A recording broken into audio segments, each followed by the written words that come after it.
Bonsoir à tous. Bonsoir Monsieur Elfassi. J'espère que vous allez bien. Monsieur Elfassi, merci beaucoup ce soir d'être avec nous, de vous rendre disponible. J'ai essayé vaguement d'expliquer à mon mari en quoi consistaient vos cours au séminaire.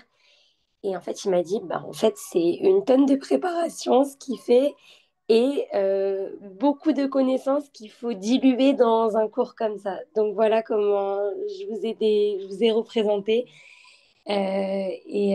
Merci beaucoup encore de vous rendre disponible ce soir et d'investir cette heure avec nous ce soir pour nous partager un cours sur le changement.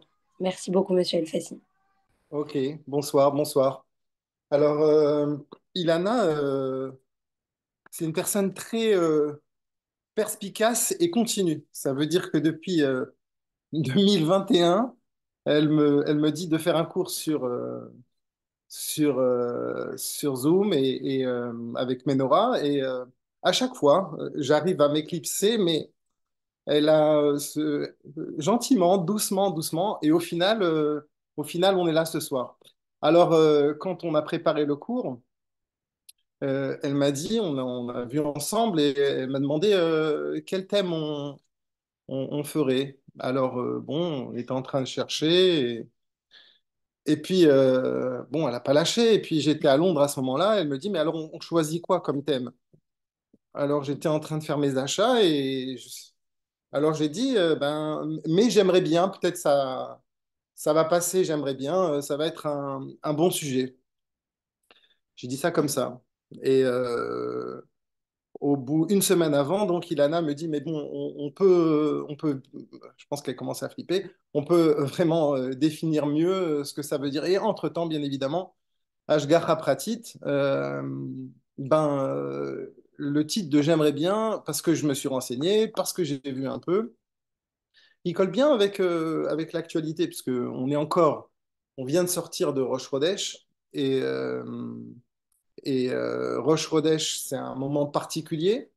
Et c'est un renouveau quelque part, c'est quelque chose de... Il y a une nouveauté, il y a un changement. Alors déjà, dans le titre, j'aimerais bien. Si on regarde ce titre-là, il y a une idée ça sous-entend qu'il y a une attente, il y a une aspiration, on a envie de faire quelque chose, on a un désir, on veut, mais il y a un mais. Il y a un mais qui vient se heurter à notre envie, à notre désir. Il y a quelque chose qui fait que, eh ben, on a envie de quelque chose, mais au final, il y aura un blocage. Alors, il y a des fois où c'est justifié. Il y a des fois où, effectivement, le j'aimerais bien, il n'est pas forcément bon. Par exemple, j'aimerais bien me laisser aller, j'aimerais bien lâcher tout. Non, mais on a des responsabilités. Donc, effectivement, ou bien j'aimerais bien me payer un truc, une semaine paradisiaque, mais j'ai pas l'argent. Alors là, effectivement, le mais est justifié. Mais parfois, le j'aimerais bien, il est bien. Parfois, le j'aimerais bien, c'est un bon j'aimerais bien. Et le mais qui vient après, le mais, il nous bloque un peu. J'aimerais bien me lever le matin en minyan pour les hommes, ou j'aimerais bien finir cette étude, ou bien j'aimerais bien ne pas être colérique. J'aimerais bien changer cette attitude que je répercute, que je refais euh, une fois après l'autre, et je me fais à chaque fois piéger, que ce soit avec mes enfants, avec mes amis, avec mon conjoint, j'aimerais bien, mais ce mais-là vient et il va être bloquant.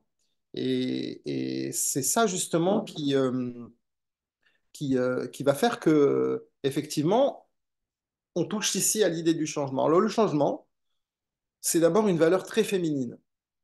Parce qu'Akadosh Baruch Hu, il a commencé avec la femme, il a pris un bout d'homme, une côte, et puis elle s'est maquillée, c'est devenu une femme. C'est la capacité d'une femme qu'avec une côte, en la maquillant, ça devient, nous, les hommes, une côte, on sait que la manger. Bon, vous savez que celles qui sont mes élèves, moi j'aime bien l'interaction, donc c'est une des raisons pour lesquelles les cours Comme ça, j'aime bien, mais voilà, mes cours au séminaire, puisque Ilana, tu parlais des cours du séminaire, je vois des visages, je vois de l'interaction. Voilà. Donc j'espère que vous souriez derrière. En tout cas, j'espère. Et donc, l'idée, c'est quoi? C'est qu'effectivement, la femme, c'est le changement. C'est l'idée du changement, c'est l'idée le côté féminin aime le changement. C'est une bonne chose. Alors que la valeur masculine, c'est plus une valeur de persévérance, de faire un effort dans la constance, de continuer, de pas lâcher. C'est pas le changement. Quand on dit à un homme de changer, c'est dur. C'est pas un kiff. C'est très dur parce que pour lui, la valeur suprême, on va dire la valeur masculine dans laquelle il excelle, c'est la compétition, c'est la capacité à tenir bon, à être persévérant, à avancer, à ne pas lâcher et être endurant, mignane après mignane après mignane, etc. Alors que pour une femme, le changement, c'est quelque chose qui parle. D'ailleurs, c'est une valeur qui est très à la mode. Les gens, maintenant, on prend des coachs parce que on a envie de changer notre, notre caractère ou bien notre silhouette ou bien toutes sortes de choses. On veut changer. Alors, dans le changement, justement, il faut savoir quoi? Est-ce que c'est bien de tout changer? Est-ce qu'il faut changer un peu? Euh, on peut pas dire, par exemple, parce que ça va pas au travail, on peut pas dire, ben, je change de boulot.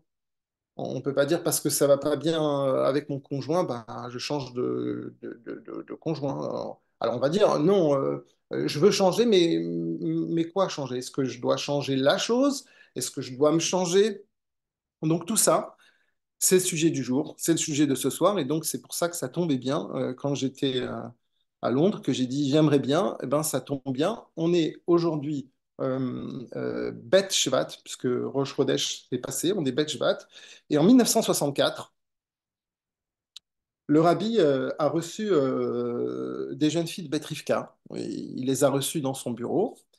Le Bet Shvat, ça veut dire, si on calcule, je sais pas, 1964, on est en 2024, ça nous donne 60 ans. Il y a 60 ans, pile, jour pour jour, le rabbi recevait des filles de Betrivka. Alors, je pense qu'elles avaient terminé leur... je ne sais pas pourquoi elles avaient terminé en Shvat, mais elles avaient terminé leur année où peut-être elles devaient recevoir... peut-être elles avaient passé des examens. Bon, en tout cas, il les a reçues pour les féliciter d'avoir terminé leur étude au séminaire ou bien à l'école Betrivka. Et le rabbi les a reçus, il s'est basé sur un midrash. Alors, Ilana, est-ce que tu peux mettre en fond le pasouk à Chodesh Hazé? Ouais, je le mets.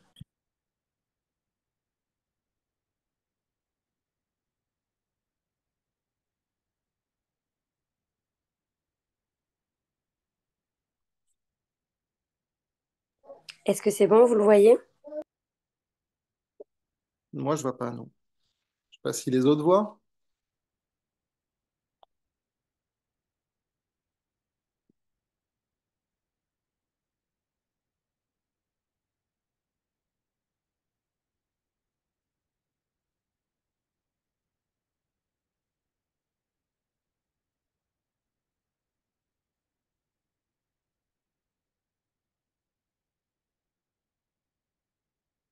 Je crois qu'on le voit pas.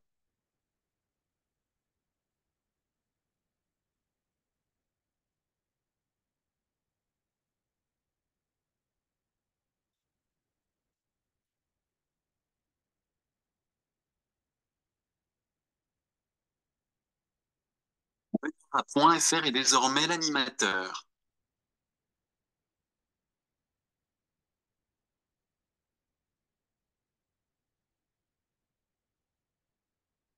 Co-animateur maintenant.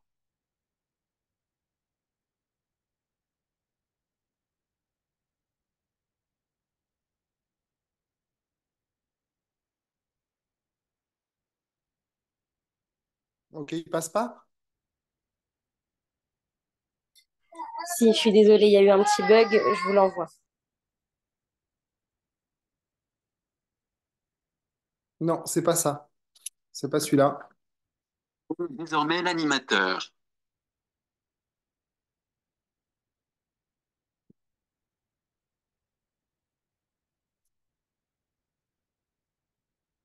Ok.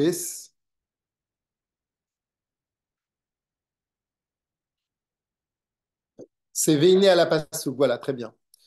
Donc, je ne sais pas si vous pouvez l'agrandir. Il a l'air d'être petit sur l'écran. Donc, Veiné à la Passouk. Donc, il y a un Passouk qu'on va lire la semaine prochaine dans Parashat Bo. Ce Passouk nous dit comme ça, Chodesh Hazeh Lachem, ce mois-là va être pour vous. Alors, on parle bien évidemment de la première mitzvah que l'on trouve dans la Torah. La première mitzvah, on a attendu tout un livre pour parler de la première mitzvah. D'ailleurs, c'est pour ça qu'on nous dit que la Torah, on ne doit pas la voir comme un livre de mitzvot, mais on doit la voir plus comme un livre de hora'a dans le sens d'enseignement. Et donc, la première mitzvah que nous voyons, c'est cette mitzvah de Achodesh Hazeh Lachem. Ce mois-là va être pour vous Rosh Chodesh. D'accord? Donc, c'est la mitzvah de sanctifier le jour du mois qui va devenir le premier jour du mois. Ok? C'est une mitzvah qui est très importante parce qu'en vérité, plein de mitzvot vont découler de cette mitzvah. C'est parce qu'on a décidé que ce moment-là, c'est Rosh Chodesh, et ben que Nissan, Pessah, on va le fêter là, et etc., etc. Et bien évidemment, je ne vais pas rentrer dans tout ce que j'imagine vous connaissez, c'est que toute l'idée des mitzvot, elles sont toujours liées avec un temps.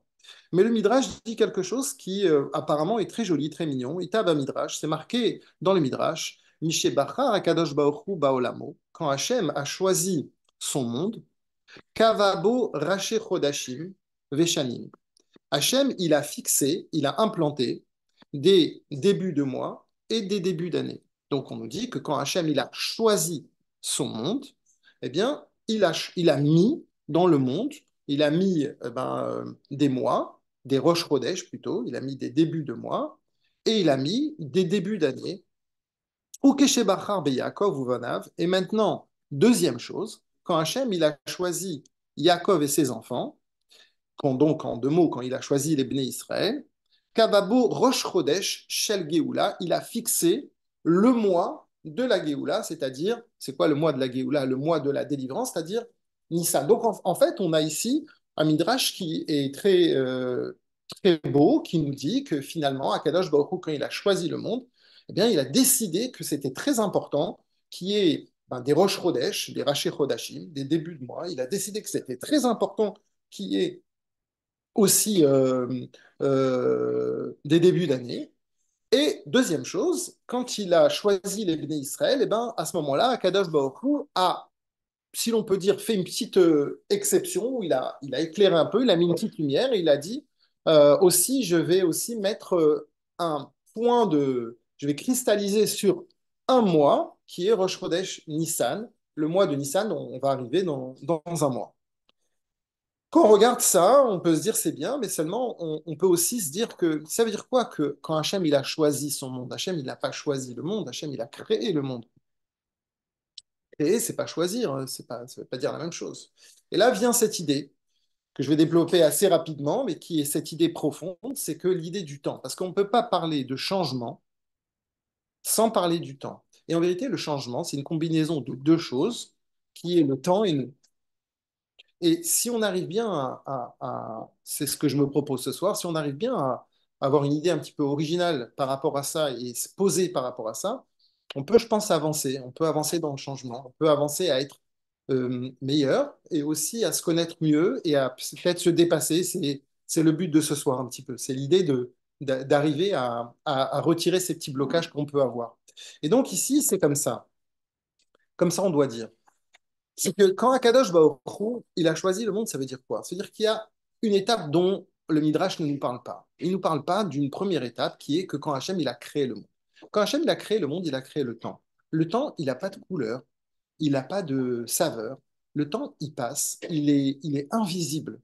Et il n'y a aucune différence entre une seconde avant et un jour avant et un mois avant. Il n'y a aucune différence. Il n'y a pas dans le temps, comme dans les autres créations, Il n'y a pas de quelque chose qui le spécifie.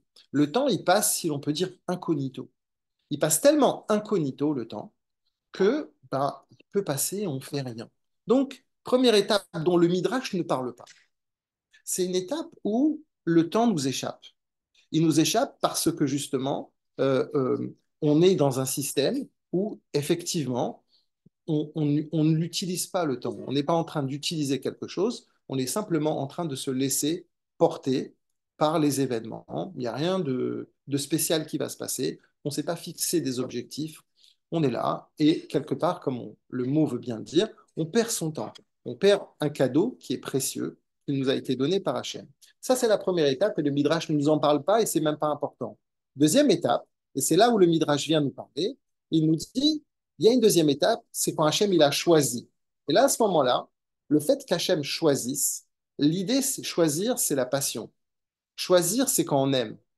Et donc, quand Hachem il a choisi le monde, là, à ce moment-là, il a choisi et il a fixé un début de mois et un début d'année. En d'autres termes, si nous, on veut que le temps, il ne passe pas. Et on veut faire en sorte que le temps, ça soit une valeur qui va être productive pour nous. Qu'est-ce qu'on doit faire? À ce moment-là, on doit se fixer des objectifs. On doit se fixer des buts. Et pour se fixer des buts, eh bien, il y a deux unités de temps. Il y a le mois, et il y a l'année. Rosh Chodesh et l'année. Regardez bien que le mot Rosh, plein de fois on l'emploie dans la Torah, parce que ça ne veut pas simplement dire le début. Roche aussi, ça peut vouloir dire tout simplement la tête. Et la tête, c'est la fonction de la tête dans le corps. C'est là où tout le système nerveux passe, c'est-à-dire c'est là où je vais gérer. On gère avec sa tête. Donc en vérité, on peut dire que ici, le Midrash nous dit très bien l'idée de la gestion du temps. Il nous dit que pour gérer son temps, il y a deux unités. D'abord, il y a ce que l'on appelle le chodesh, c'est-à-dire le mot chodesh veut dire en hébreu mois, mais aussi il peut vouloir dire aussi nouveauté. Il faut créer de la nouveauté. Il faut créer des choses qui ne sont pas habituelles. Je ne vais pas rentrer 2 heures là-dessus, vous connaissez sa zone de confort, etc. Donc ça, c'est chodesh. Chodesh, c'est le mois est lié avec la Lune. La Lune, il y a des hauts et il y a des bas.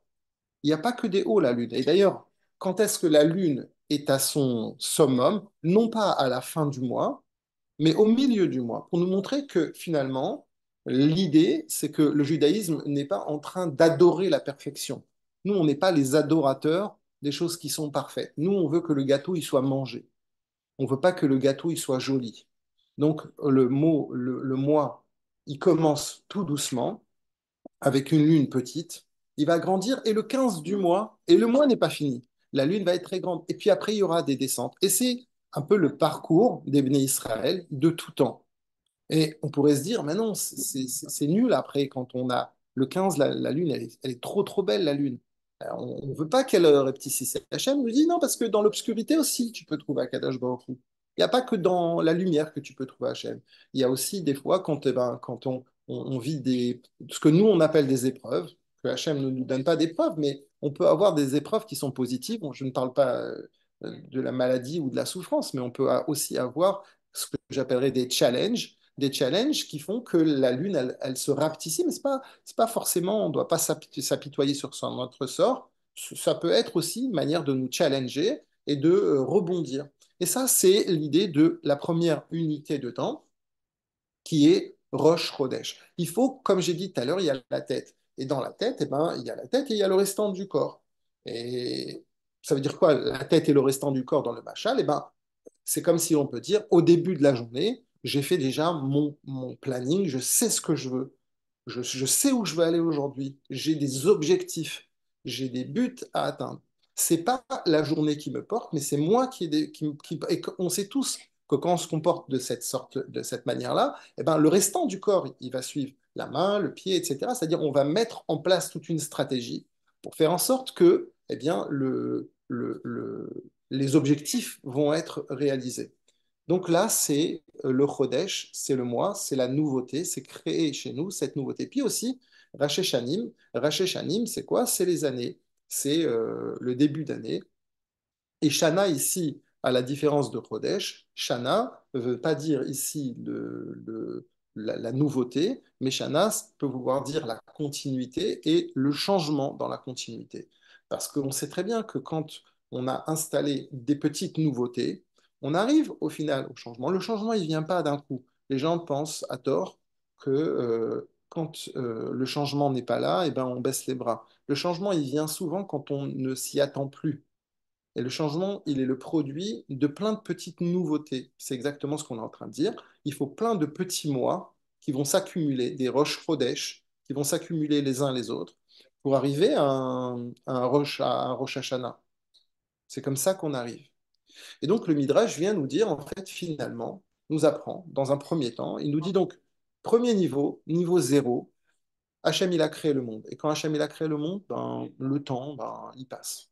Et malheureusement, on peut nous-mêmes tomber dans ça, où finalement Hachem nous a donné du temps, mais nous, on le perd. Voilà. Deuxième niveau, on a compris que chez Bahar Akadosh Baruch Hu, quand Hachem il a choisi, à ce moment-là, quand nous, on se réveille, et quand on est passionné parce qu'on a envie de faire quelque chose, on a compris que le temps, c'est une valeur qui est importante. On a envie qu'aujourd'hui, ça soit différent. À ce moment-là, eh bien, à ce moment-là, on va mettre des stratégies pour que dans les deux unités de temps, soit dans les choses qui vont être de la nouveauté, on va créer de la nouveauté dans ce qu'on va faire, ou bien on va mettre un changement à plus long terme. C'est Rosh Hashanah. Rosh Hashanah, qui symbolise ici, quand on parle de Rosh Hashanah, pour nous tous, ça ne veut pas dire le mois de janvier, mais ça veut dire Tishri. Donc Rosh Hashanah, c'est le mois de Tishri, c'est le mois où on a bossé, c'est le mois qui vient après des Slichot, qui vient après tout un travail de réflexion et qui vient avant Yom Kippour, etc. Donc c'est vraiment par excellence le mois où on bosse, on se prend en main, etc. Donc là, on arrive à être hyper productif. Et là, je peux dire finalement qu'on est arrivé à changer. Ilana, si tu peux passer le graphique là maintenant, celui que tu as passé tout à l'heure, ça serait bien, s'il te plaît.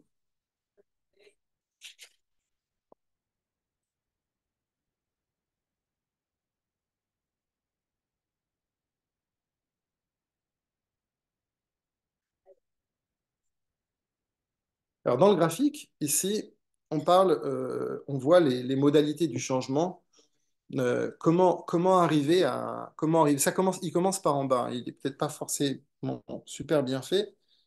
Il commence par en bas. La première chose, là, on va expliquer un peu, on va dire avec des mots beaucoup plus non pas du midrash, mais du monde actuel. On va expliquer un peu avec nos mots, un peu ce que ça veut dire le changement, et on va expliquer les deux choses, c'est-à-dire Rosh Chodesh et Rosh Hashanah. Donc la première chose, c'est une personne, bah, je ne suis pas concerné, c'est-à-dire on est à l'étape zéro dont j'ai parlé tout à l'heure, bah, le temps, il passe. Et moi, je ne suis pas concerné. Alors, par n'importe quoi, ici, on n'est pas forcément en train de parler du temps, mais vous pouvez coller, et ça marche très très bien, n'importe quelle attitude dont on a parlé tout à l'heure, c'est-à-dire, par exemple, si je suis colérique ou jaloux ou, euh, ou anxieux, ou voilà, toutes les choses ben, on l'admet pas dans un premier temps. On n'admet pas et c'est notre état actuel. Alors, qu'est-ce qu'il faut que nous fassions ou que les autres nous fassent? Alors, ça va dépendre, hein. Vous voyez dans la colonne, si l'on peut dire, de droite ici, là.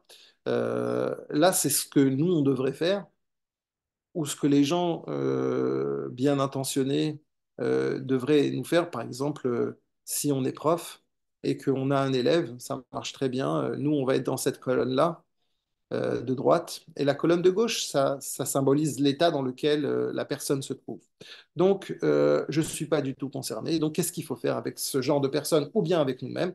Bien, il faut s'informer, sensibiliser, il faut communiquer, il faut convaincre.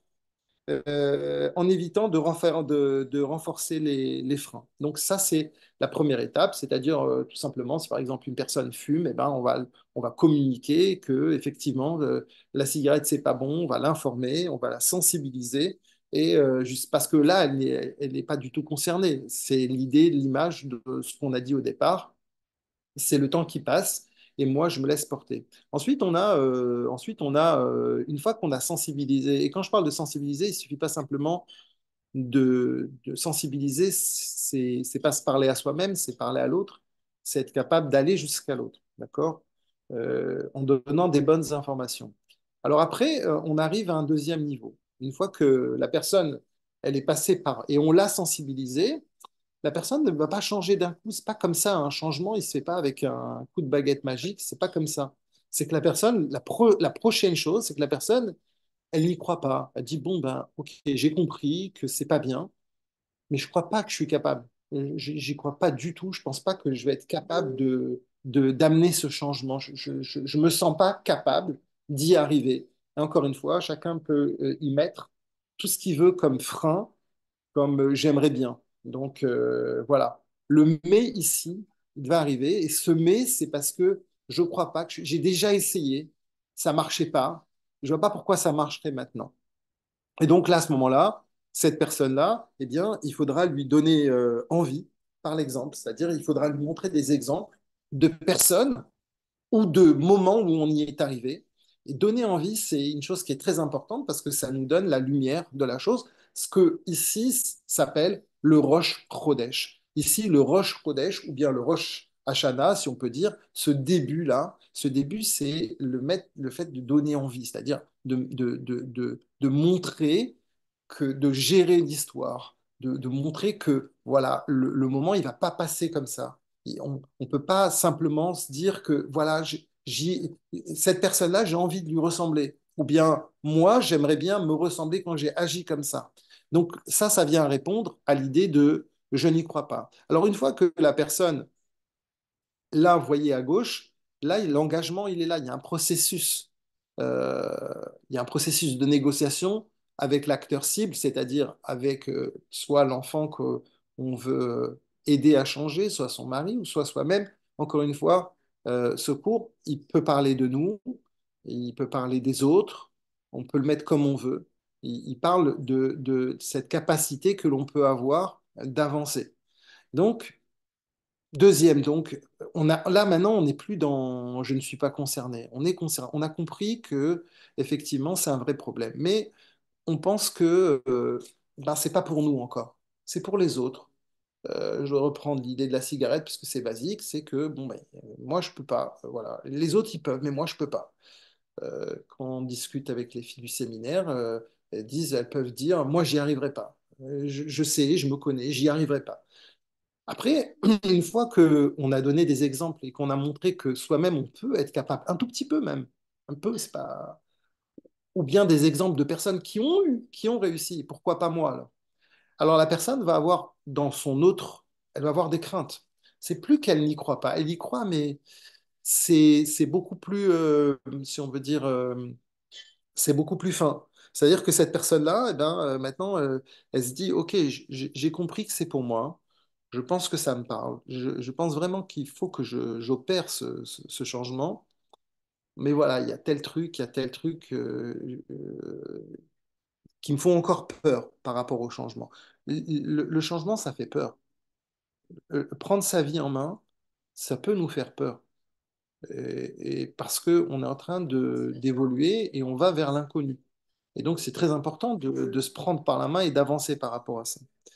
Donc là, c'est montrer des cas pratiques, des exemples, donner des outils. Là, c'est beaucoup plus donner un mode d'emploi.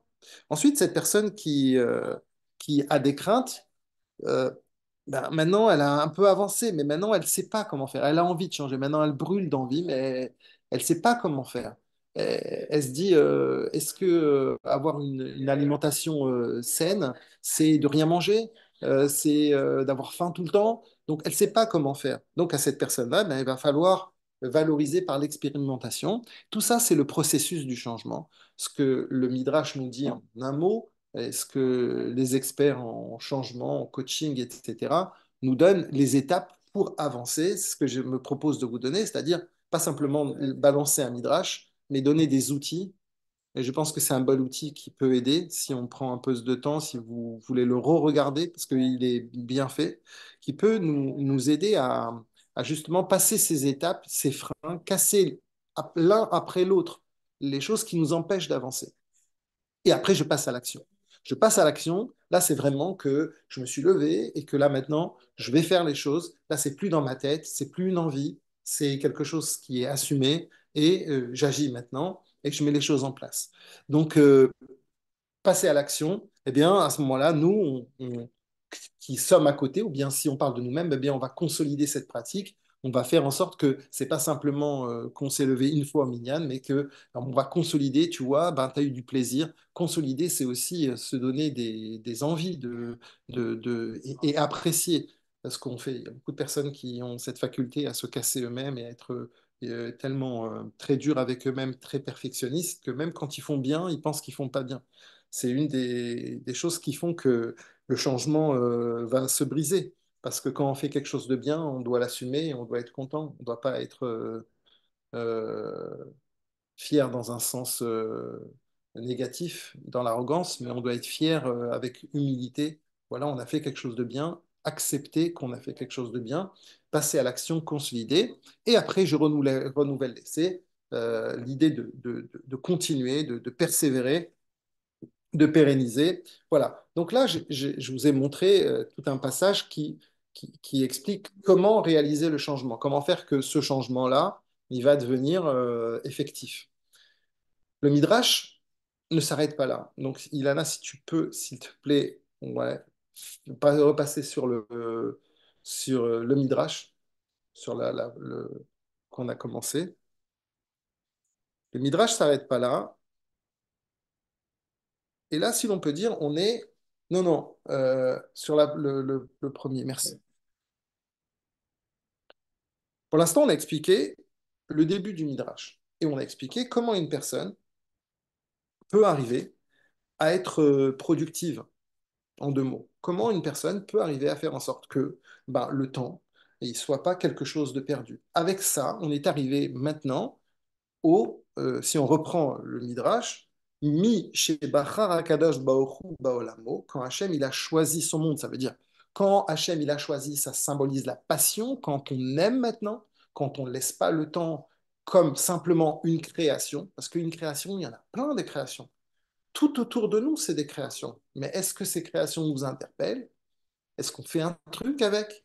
Est-ce qu'on les utilise? Est-ce qu'on les valorise? Est-ce qu'on tire le meilleur? Non, une création, c'est une création. C'était créé. Et chez Bara, Kadosh Baruch Hu, quand Hachem il a créé le monde, alors le temps, il s'enfilait, il partait comme ça. Par contre, que chez Bara, Kadosh Baruch Hu, quand Hachem il a choisi, c'est-à-dire quand il nous invite, nous, à choisir, à s'impliquer, à ce moment-là, il nous a dit, voilà, il nous a donné un secret de productivité pour être au top, c'est quoi? C'est de se fixer 2 échelles de temps, Rosh Chodesh et Rosh Hashanah, comme on l'a expliqué, c'est-à-dire cette capacité qu'on va avoir à se renouveler et à créer un changement qui va être dans le temps. On pourrait dire, voilà, bravo, super, nickel, on est arrivé à la finalité. Sauf que le Midrash ne s'arrête pas là. Et c'est très beau parce que le Midrash, il veut nous parler maintenant, et j'ai dit tout à l'heure que le changement dont on parle, il n'y a pas que le temps. Il y a nous aussi. Et là, si vous regardez bien le Midrash, au début, maintenant, Hachem, il parle, si l'on peut dire, pas de nous. Il ne parle pas des êtres humains. On a l'impression que dans le Midrash, Dieu, il a fixé un temps, un Rosh Chodesh, un Rosh Hashanah. Il n'y a pas des humains. Et donc, c'est cette productivité qui est super positive, hein. Mais au final, est-ce qu'il y a nous dedans? Pas vraiment. Ce que ça veut dire, c'est que cette productivité fait qu'une personne elle peut avoir un emploi du temps hyper bien chargé, garni, à tous les niveaux, et que ça peut être une maman avec ses enfants ou avec le travail, ou bien dans n'importe quel domaine professionnel, social, tout. On peut être dans la journée full. Et on n'est pas du tout, Razvé Shalom, en train de perdre notre temps parce qu'on a compris, ça va, on n'est pas bête, on a compris que la vie, elle vaut d'être vécue. Il y a une personne qui, je ne sais pas si c'est une histoire qui est vraie ou pas, mais il y a une personne qui avait été sauvée du feu. Il y a un pompier qui est venu et le pompier l'a sauvé des flammes. Et la personne quand il a été sauvé, il a dit, je veux te récompenser. Je veux te donner quelque chose. pompier, très gentiment, il a dit, monsieur, mais tu sais, j'ai pas fait ça pour l'argent, moi. Je fais ça parce que voilà, c'est pas pour, je veux pas que vous me donniez un. Non, il insistait, il insistait, il insistait. Alors à la fin, ce pompier lui a dit, comme d'ailleurs à l'heure actuelle, les soldats de Tsahal aussi nous disent, comme tout le monde, tous les gens qui donnent leur vie nous disent, ils nous disent, si tu veux que je te donne, tu veux me donner un cadeau, alors fasse en sorte que la vie que je t'ai sauvée, elle vaille le coup que je l'ai sauvée. Fais en sorte que ta vie, ben, ça vaut le coup, quoi. Et, et comme on voit concrètement que on s'accroche souvent à une vie terrestre, une vie physique, mais il faudrait aussi que on se pose la question de cette vie physique, elle n'a pas une vocation pour elle-même. S'accrocher dans le temps, c'est pas simplement accrocher des minutes et des minutes, c'est plus que ça doit nous inspirer. Qu'est-ce qu'on peut rajouter, qu'est-ce qu'on peut faire? Et donc, maintenant vient le Midrash et il va nous passer à une étape qu'on pensait impossible. Pour l'instant, le temps, il nous prend quand même, malgré tout. Malgré tout, on a attrapé le temps, on ne le laisse pas partir, on est barbare, on choisit, on est passionné par ce qu'on fait, on se lève, on fait, mais le temps, il nous prend quand même, parce que bah, le temps, il a 24 heures. Et là, le Midrash, il va nous donner un secret qui va nous amener à quelque chose de beaucoup plus grand qu'on ne peut même pas imaginer. Le Midrash, il nous dit que chez Bachar ou que chez Bachar, quand Hachem, il a choisi Yaakov ou Vanav. Quand Hachem, il a choisi Yaakov et ses enfants, c'est-à-dire nous, quand Kadosh Baruch Hu, il a choisi les Bnei Israël, Kavabo, alors là, Hachem, il a fixé Rosh Chodesh Shel Geoula. Il a fixé un autre truc. Ça s'appelle Rosh Chodesh Shel Geoula, le début du mois de la Geoula. Le début du mois, c'est-à-dire quoi? C'est-à-dire, toujours c'est un Rosh Chodesh. Ah non, c'est pas un Rosh Chodesh normal celui-là. Celui-là, c'est le Rosh Chodesh de la Géoula, c'est-à-dire, on parle ici, bien sûr, vous avez compris, de Rosh Chodesh Nissan. Nissan, c'est-à-dire le Rosh Chodesh, le mois de Nissan symbolise le mois de la délivrance des Israël, puisque la délivrance de Mitzraïm est la source de toutes les délivrances, de même que la galoute, l'exil d'Égypte, c'est la source de tous les exils. De même, si on veut prendre un modèle de délivrance, on prend le modèle de la délivrance d'Égypte et on regarde point à point toutes les choses qui sont passées, comme on est en train de le faire dans les parachiotes et comme on va le faire dans la fête de Pessah. Si on regarde point à point, on va s'apercevoir qu'en vérité, ce modèle de délivrance, de libération, existe dans chacune des générations où on veut se libérer. Et donc, Hachem, il nous dit, j'ai fixé un autre truc. C'est un autre truc, c'est... Et c'est un truc qui va vous aider à quoi? À faire une action éternelle. Là, on est encore dans le temps. Et Hachem, il nous dit maintenant, je vais vous donner quelque chose que chez Bachar Akadosh Baruch Hu, quand Hachem il nous a choisi, il nous a dit maintenant, vous pouvez agir au-delà du temps. Je vais vous donner un exemple qui n'est pas Dieu, parce que moi j'aime bien donner des exemples aussi concrets dans la vie de tous les jours et pas forcément liés à Hachem, à notre relation et après à nous, parce que si je vous dis spiritualité, divin, etc. Mais avant divin et spiritualité, on peut trouver ce point-là même pas que dans spiritualité et divin. On peut trouver ça même dans les relations avec les gens. On peut être productif avec les gens. On peut avoir des moments avec eux dans lesquels on fait plein de choses ensemble. On remplit notre emploi du temps. On a fait plein d'expériences ensemble. Mais on n'a pas touché ce point-là de ce côté un peu de passer du temps avec la personne, non pas par rapport au temps, mais par rapport à la personne. C'est comme avec un enfant. On peut aussi être avec un enfant au-delà du temps. On peut s'occuper de lui, on peut vivre avec lui tout simplement, on peut être avec lui. C'est un peu ce qu'Hachem il nous dit. Il nous dit, voilà, euh, moi, les Bnei Israël, je vous ai donné la capacité de vous évader du temps. Je vous ai donné un truc merveilleux qui va vous permettre de pouvoir sortir des limites. C'est quoi? C'est le fait d'agir non pas que sur le monde. Ne cherchez pas à être que productif. chercher aussi à donner du côté éternel à la chose.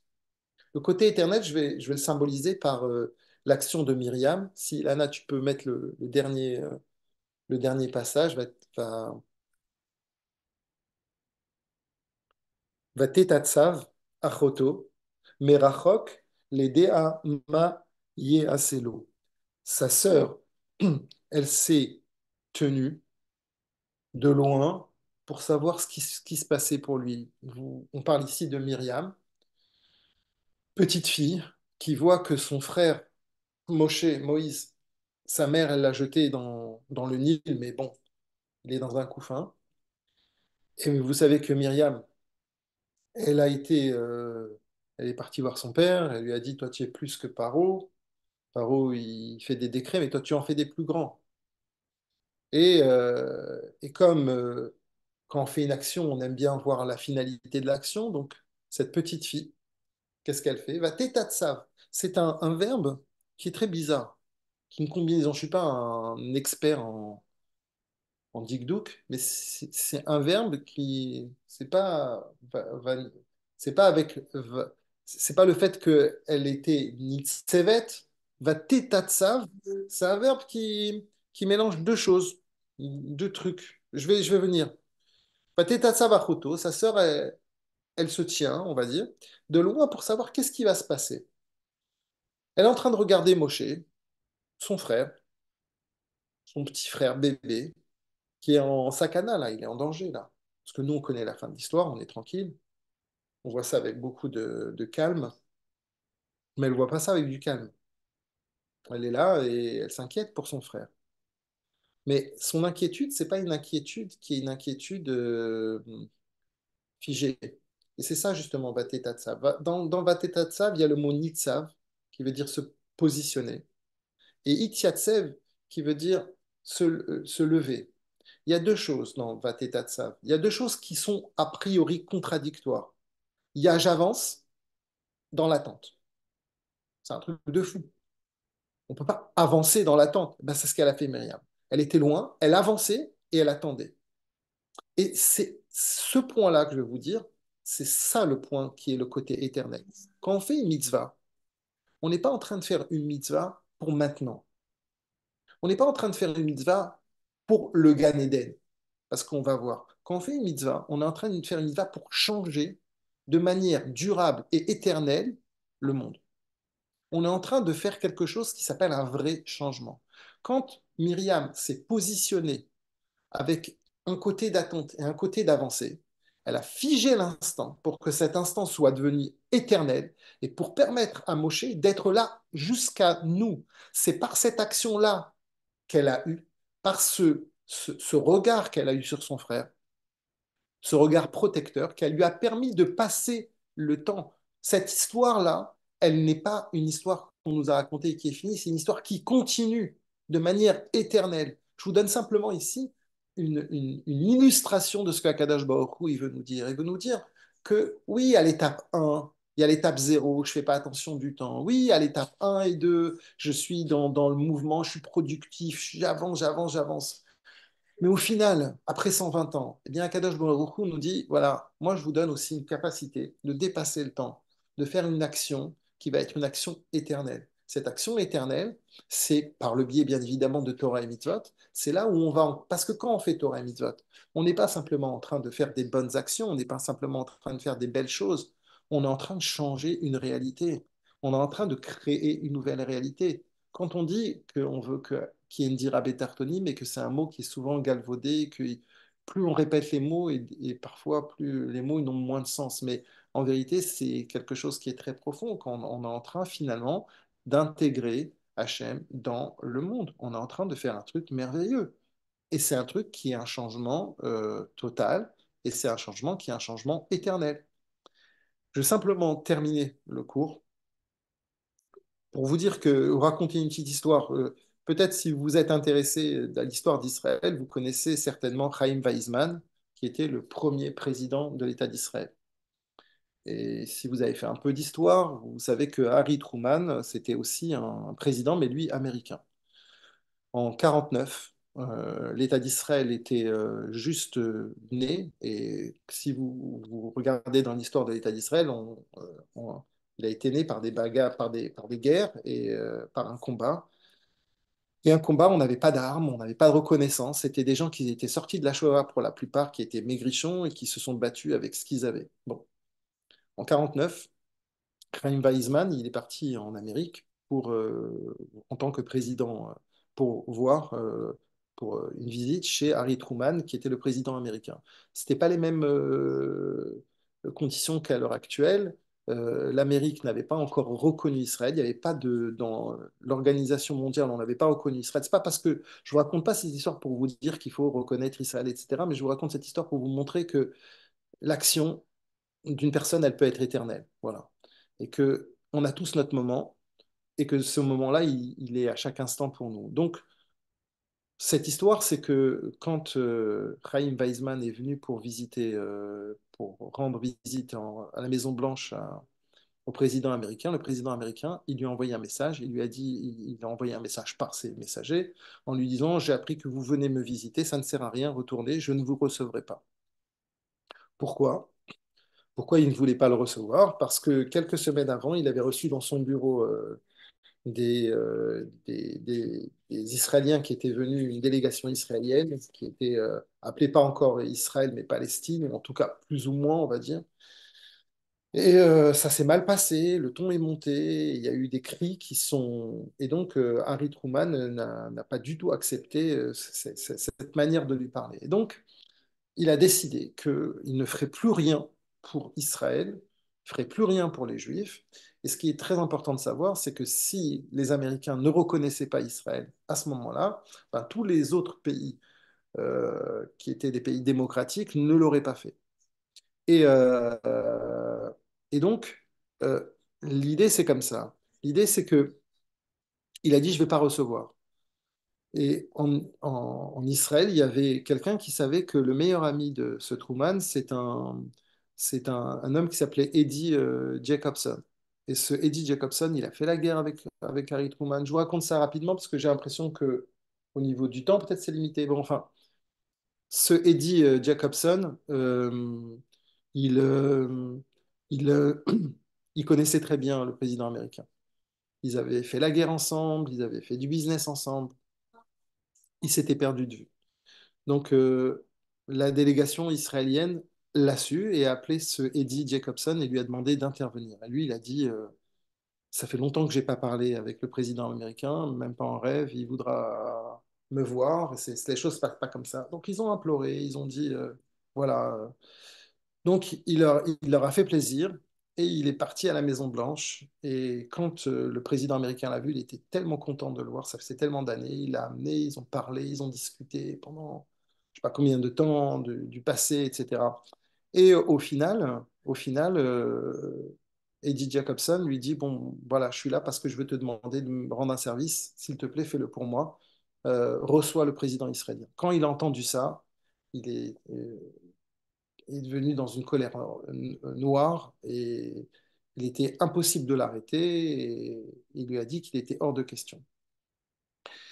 Donc, il lui a même demandé de quitter le bureau. Donc, quand il était en train de sortir, ce Eddie Jacobson, bon, il a dit, OK, j'ai fait ce que j'ai pu. Vous voyez, on est dans l'étape 1, je suis productif. J'ai fait ce que je pensais, moi, personnellement, euh, pouvoir faire. Je me suis servi du temps. J'ai été productif le maximum. Et puis, en sortant, il a fait demi-tour et il a dit, sur ton bureau, il y a une statue. C'est la statue d'un des autres présidents américains. Je sais que ce président, il t'a inspiré toute ta vie. Truman, il dit, oui, c'est vrai. Il dit, ben moi, il y a un président qui m'inspire. Ce président-là, c'est ce Chaim Weizmann. En d'autres termes, je viens avec une autre valeur. Tu n'as pas la même valeur que moi, mais je viens avec cette valeur, fais-le pour moi.